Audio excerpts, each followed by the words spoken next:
चलो बेटा, chapter 8 GST के अंदर टैक्स इनवॉइस के नोट्स निकालो।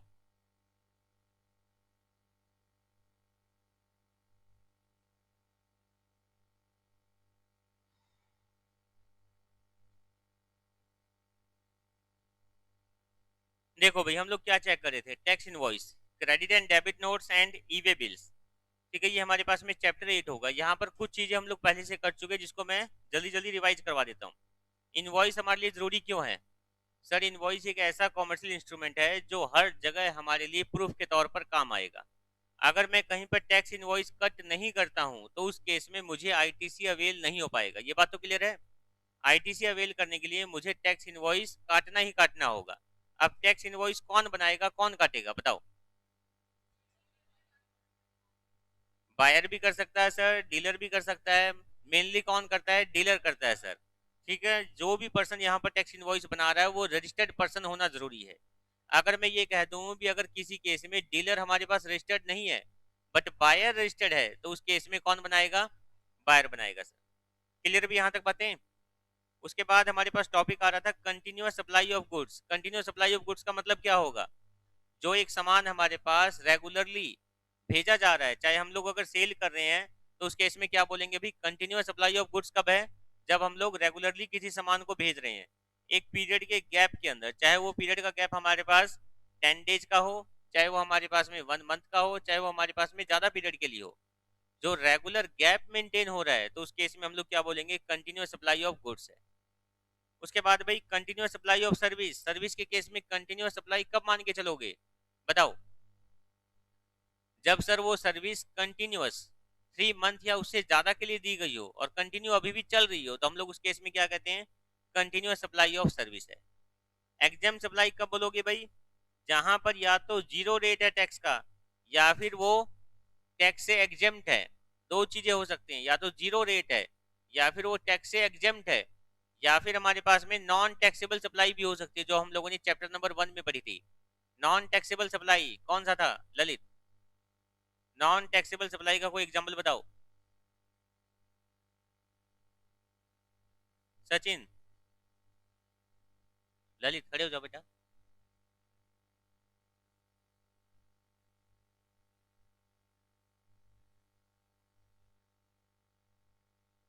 खड़े हो जाओ। अमन, पेट्रोल वाले जितने भी प्रोडक्ट हैं बेटा, सबसे पहले एग्जांपल जब नॉन टैक्सेबल सप्लाई की बात आए तो ये दो।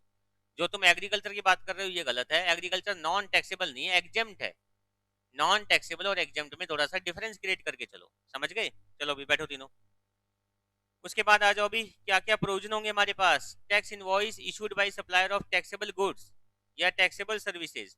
तो देखो भी क्या लिखा है, tax invoice shall be issued by registered person supplying taxable goods और टैक्सेबल सर्विस और बोथ।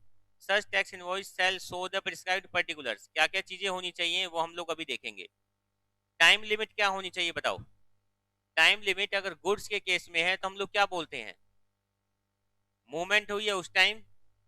कर चुके हैं ना टॉपिक ये, या नहीं किया है? नहीं किया, चलो बेटा फिर मैं करवाता हूँ पूरा।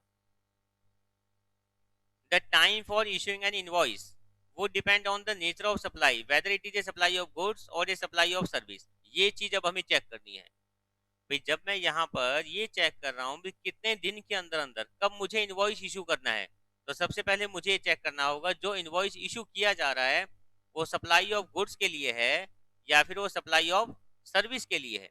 अगर वो सप्लाई ऑफ गुड्स के लिए है, तो या तो जब तुम यहाँ पर गुड्स की मूवमेंट कर रहे हो या फिर गुड्स को तुम सेल वेल कर रहे हो। मूवमेंट और सेल में थोड़ा सा डिफरेंस है। मूवमेंट का मतलब क्या है? मान लो हम लोग अपनी ही गुड्स अपनी किसी ब्रांच को ट्रांसफर कर रहे हैं तो हम लोग उसको भी मूवमेंट बोलेंगे। और डिलीवरी का मतलब, सेल का मतलब क्या है? कस्टमर के पास सामान पहुंच चुका है। एक मूवमेंट का दूसरा मतलब ये भी हो सकता है, कस्टमर हमारे पास से सामान लेके जा रहा है बट वो क्या कह के जा रहा है? भाई मैं एक बार ना चेक करके देखूंगा, अगर मुझे सामान पसंद आया तो मैं लेके जाऊंगा, अदरवाइज मैं वापस दे जाऊंगा। तुम अगर इस बात के लिए एग्री हो जाते हो तो उसको हम लोग क्या बोलेंगे? अप्रूवल बेस पर तुमने सेल की है। अप्रूवल बेस वाली सेल को तब तक तुम्हें सेल नहीं मानना जब तक उसकी अप्रूवल एक्सेप्ट ना हो जाए, या फिर जो टाइम पीरियड तुमने दिया था, तुमने ये बोला था 3 दिन के अंदर अंदर मुझे रिप्लाई कर देना, जब तक वो टाइम पीरियड खत्म ना हो जाए हम उसको सेल मानकर नहीं चलेंगे, तो हम उसको क्या बोलेंगे? मूवमेंट। समझ गए? तो भाई अगर सप्लाई ऑफ गुड्स है तो at the time of movements या फिर डिलीवरी, विच एवर इज, बताओ भाई, विच एवर इज अर्लियर, जो भी पहले है उस टाइम तक मुझे इनवॉइस इश्यू करना जरूरी है। बट अगर बेटा अगर मैं बात करता हूँ सर्विस की, तो सर्विस के केस में 30 डेज का टाइम तुम्हें और एक्स्ट्रा मिलेगा। सर्विस के केस में at the time of supply of service या फिर 30 डेज, 30 डेज का एक्स्ट्रा टाइम तुम्हें और मिलता है। अगर मैं यही बात ये बोलता हूँ कोई बैंकिंग फाइनेंशियल इंस्टीट्यूशन है या नॉन बैंकिंग फाइनेंशियल कंपनी है, ठीक है, फाइनेंशियल कोई भी कंपनी है जो हमें फाइनेंस प्रोवाइड करने का काम करती है, तो उस केस में 30 डेज की बजाय टाइम पीरियड कितना हो जाएगा, 45 डेज का हो जाएगा। क्लियर? चलो बेटा पढ़ते हैं पूरा का पूरा।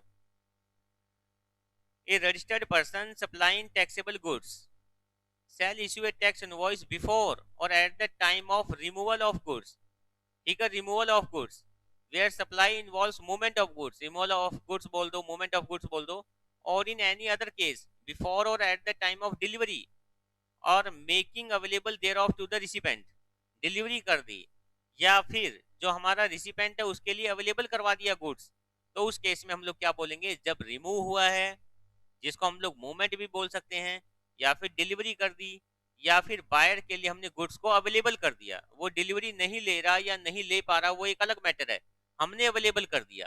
तो जिस भी टाइम पे ये काम हुआ है, इस टाइम से पहले पहले या इस टाइम तक, इस टाइम से पहले पहले या इस टाइम तक मुझे इनवॉइस इश्यू करना जरूरी है। Clear? In case of supply of taxable service, tax invoice may be issued before or after the provision of service, but within the specified period.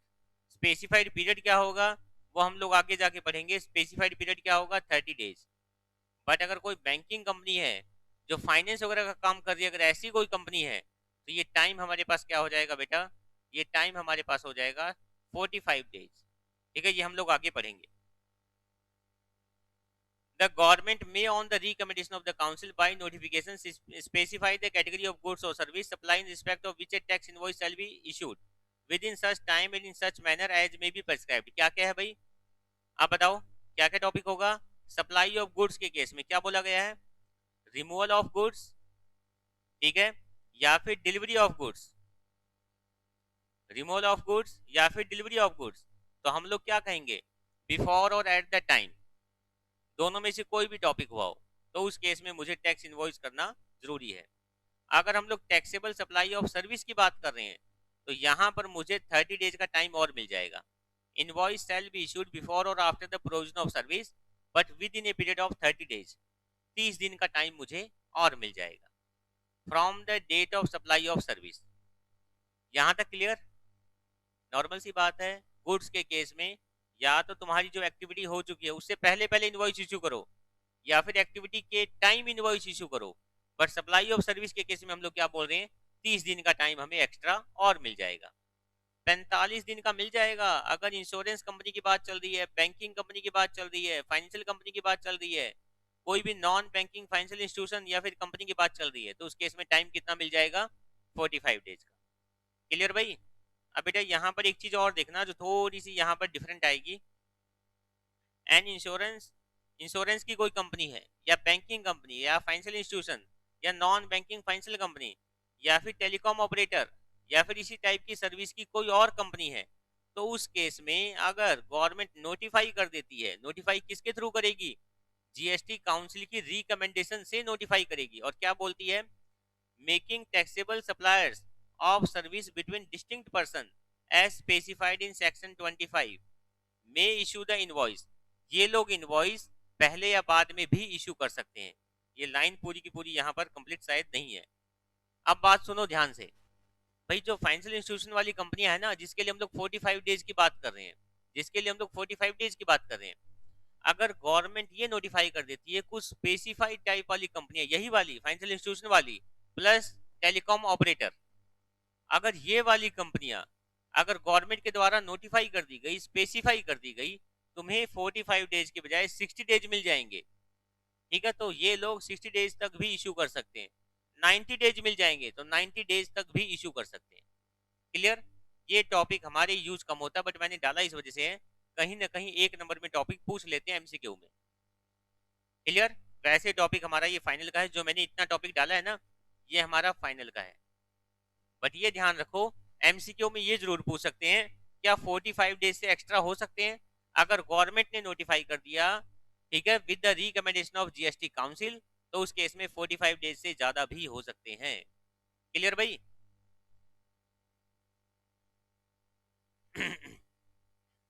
अच्छा, लाइन पूरी यहाँ कर रखी है भाई, ये लो। may issue the invoice before or at the time such supplier records the same in his books of accounts or before the expiry of the quarter during which the supply was made। Quarter की बात कह रहे हैं, तो quarter का मतलब maximum हमारे पास कितने दिन हो जाएंगे? 90। तो मैं वही बात बोल रहा हूँ तुम्हें, 45 डेज की बजाय 60 भी हो सकते हैं, 75 भी हो सकते हैं, 80 भी हो सकते हैं, 90 भी हो सकते हैं। अब ये इन लोगों ने एक्सपायरी ऑफ क्वार्टर बोल दिया ना, इसके अलावा बीच के डेज भी फिक्स कर सकते हैं 60, ठीक है, जो मोस्टली फिक्स किए जाते हैं प्रॉपर ऑफिसर के द्वारा। बट ये ज़्यादा यूजफुल नहीं है, इसलिए हम लोग इसके ऊपर इतना ही फोकस रखेंगे। 45 डेज से ज़्यादा का टाइम पीरियड हमें मिल सकता है। उसके बाद आओ बेटा, उसके बाद आओ सप्लाई ऑफ गुड्स में दोबारा आ रहा हूँ मैं यहाँ पर। डिलीवरी ऑफ गुड्स ये तो कर दिया सर हमने। In case of continuous supply of goods, अगर कंटिन्यूअस सप्लाई है, किसी गुड्स की कंटिन्यूअस सप्लाई है, तो उस केस में क्या होगा बताओ? कंटिन्यूअस सप्लाई का मतलब समझ गए? कभी तुम 10,000 का सामान भेज रहे हो, कभी तुम 5,000 का भेज रहे हो, कभी तुम 2,000 का भेज रहे हो, कभी तुम 3,000 का भेज रहे हो, कभी तुम 50,000 का सामान भेज रहे हो। कंटिन्यूअस सप्लाई चलती जा रही है, सप्लाई चलती जा रही है। अब क्या करें बताओ? मैं वहां पर टैक्स इनवॉइस कब इश्यू करूं? उस केस में ये देखा जाएगा, तुम्हारे पास कोई एक फिक्स टाइम पीरियड के बाद स्टेटमेंट भेजी जा रही है क्या बायर को? जैसे मान लो तुम लोगों ने अपना रूल बना लिया भी हर महीने हम बायर को हिसाब किताब करके भेजेंगे, ठीक है ना, लास्ट डेट को, चाहे वो 31 मार्च हो, 30 अप्रैल हो, 31 मई हो, हम लोग लास्ट डेट को क्या कर रहे हैं, उसका हिसाब किताब बनाकर भेज रहे हैं। और हम उसको बोल रहे हैं भी इस महीने की तुम्हारी सेल कितनी हो गई, परचेज कितनी होगी, ये देख लो। ठीक है, अगर ऐसी स्टेटमेंट भेजी जा रही है, ठीक है ना, तो हर स्टेटमेंट के साथ मुझे टैक्स इनवॉइस इशू करना ही करना होगा। इवन मुझे पेमेंट मिली हो या ना मिली हो, कोई मैटर नहीं है। समझ गए मेरी बात? मैं दोबारा से रिपीट कर रहा हूं, अगर कोई डीलर कंटिन्यूअसली सप्लाई कर रहा है गुड्स की, ठीक है, कंटिन्यूअस सप्लाई कर रहा है, तो अगर वो कोई ना कोई डेट फिक्स करता है कि हर महीने मैं एक स्टेटमेंट भेजूंगा, या हर 7 दिन के बाद एक स्टेटमेंट भेजूंगा, या हर 15 दिन के बाद एक स्टेटमेंट भेजूंगा, तो जब भी वो स्टेटमेंट भेजेगा, साथ में उसको टैक्स इनवॉइस भेजना होगा। ये बात क्लियर? सर वो कोई स्टेटमेंट वगैरह कुछ भी नहीं भेज रहा, वो स्टेटमेंट वगैरह कुछ भी नहीं भेज रहा, बट बायर है ना, बायर ने यहाँ पर रेगुलरली कुछ ना कुछ पेमेंट करनी स्टार्ट की हुई है। कभी वो महीने के 10,000 रुपए भेज रहा है, कभी 20,000 रुपए भेज रहा है, महीने वाइज भी हो सकता है, वीकली भी हो सकता है, 15 डेज के अकॉर्डिंग भी हो सकता है। अगर ऐसी कोई बात है, तो जब जब उसको पेमेंट रिसीव हो रही है, उस टाइम उसको टैक्स इनवॉइस इश्यू करने की जरूरत है। बताओ भाई, यहां तक बात क्लियर? ठीक है, यहां तक बातें? चलो, तो कंटिन्यूअस सप्लाई के केस में क्या हो जाएगा भाई? Where successive statement of accounts या payments are involve, the invoice shall be issued before or at the time of each such statement is issued or each such payment is received। जब भी statement issue की जा रही है उस time या उससे पहले टैक्स इनवॉइस इशू करना होगा, या फिर जब भी तुम्हें पेमेंट मिल रही है उस टाइम या उससे पहले तुम्हें टैक्स इनवॉइस इशू करना होगा, हर बार की पेमेंट के लिए, हर बार की स्टेटमेंट के लिए। बताओ बेटा, यहां तक बात क्लियर? उसके बाद में टॉपिक आ रहा भी, अगर कंटिन्यूअस सप्लाई ऑफ सर्विस है तो क्या होगा?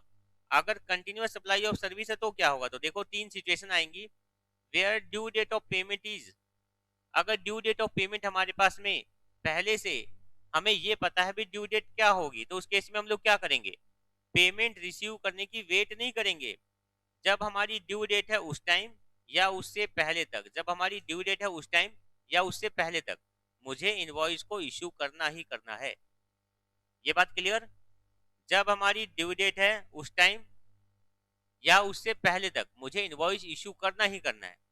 अगर मुझे ड्यू डेट का नहीं पता, अगर मुझे ड्यू डेट का नहीं पता, तो उस टाइम क्या होगा बताओ? When supplier of service receive the payment, जब पेमेंट मिली है उस टाइम या उससे पहले, जब पेमेंट मिली है उस टाइम या उससे पहले इनवॉइस इशू करना ही करना होगा। बताओ भाई, यहां तक बात क्लियर?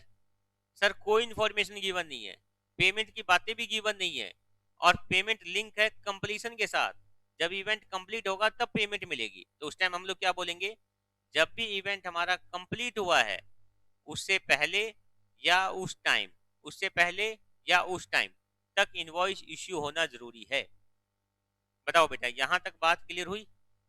ठीक है, सिंपल सी बात हमारे पास यही है। अगर गुड्स की सप्लाई हो रही है तो जिस टाइम गुड्स रिमूव हो रही है, रिमूव बोल दो, मूवमेंट्स बोल दो, या फिर डिलीवरी बोल दो, ठीक है, उस टाइम तक इनवॉइस इश्यू हो जाना जरूरी है, या तो उस टाइम या फिर उससे पहले। जब हम लोग बात कर रहे हैं कंटिन्यूअस सप्लाई हो रही है गुड्स की, तो उस केस में क्या कहोगे? सर कोई ना कोई अकाउंट स्टेटमेंट जारी होगी, अकाउंट स्टेटमेंट जारी है रेगुलरली, चाहे वो मंथली हो चाहे वो वीकली हो। तो जिस टाइम स्टेटमेंट जारी है उस टाइम इनवॉइस इश्यू करो या उससे पहले इश्यू कर दो। क्लियर? अब आ जाओ बात सर्विस पे। सर्विस पे क्या होगा भाई? जिस टाइम तुम सर्विस दे रहे हो उससे आगे तुम्हें 30 दिन का टाइम और मिलेगा। यही टाइम तुम्हारा 45 डेज का हो जाएगा अगर तुम फाइनेंशियल सर्विस वगैरह प्रोवाइड कर रहे हो। यही टाइम तुम्हारा 45 डेज से एक्सटेंड भी कर सकता है अगर सेंट्रल गवर्नमेंट जीएसटी काउंसिल की एडवाइस से, उनकी रिकमेंडेशन से कुछ फाइनेंशियल सर्विस वाली कैटेगरी को अलग से स्पेसिफाइड कैटेगरी में डाल देती है। तो उनके लिए टाइम पीरियड कहाँ तक हो सकता है? क्वार्टरली तक हो सकता है सर, यानी अप्रोक्स 90 दिन का टाइम पीरियड मिल सकता है। उसके बाद भाई कंटिन्यूअस सप्लाई ऑफ सर्विस है। सर हमें ड्यू डेट पता है, पेमेंट की ड्यू डेट क्या होगी? तो ड्यू डेट या उससे पहले पहले इनवॉइस इशू करो। बट अगर वो नहीं पता तो जिस दिन पेमेंट मिली है वो डेट या उससे पहले पहले इनवॉइस इशू करो। सर पेमेंट मिलेगी कंप्लीशन पर, तो जब हमारे पास में ये सर्विस कंप्लीट हुई है उस टाइम या उससे पहले पहले मुझे क्या करना बताओ भाई? इनवॉइस इशू करना है। क्लियर यहाँ तक बातें? चलो बेटा, इसके जो दो एग्जांपल है तुम लोग पढ़ के आओगे।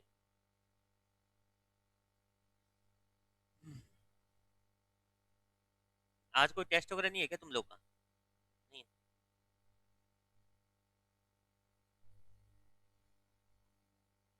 हम्म। नहीं नहीं, गले में दर्द नहीं हो रहा, आज कंटिन्यू चल रहा है सुबह से 9 बजे से।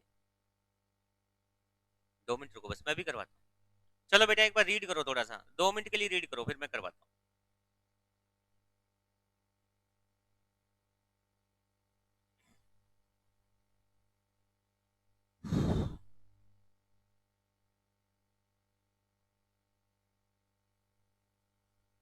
पढ़ लो बेटा, पढ़ लो। कितना पानी पियोगे बताओ? अच्छा नींद आ रही है, फिर ठीक। नहीं,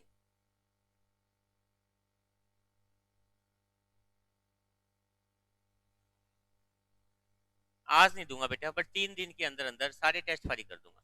बहुत सारे इकट्ठे हो रहे हैं। वो तो मैं तुम्हारी बात समझ गया, बट मैं आज दूंगा कैसे? 4:30 बजे तक मेरी क्लास है।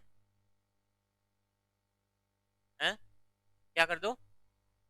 नहीं नहीं, अभी कैसे कर दो? अभी पढ़ाना है भाई।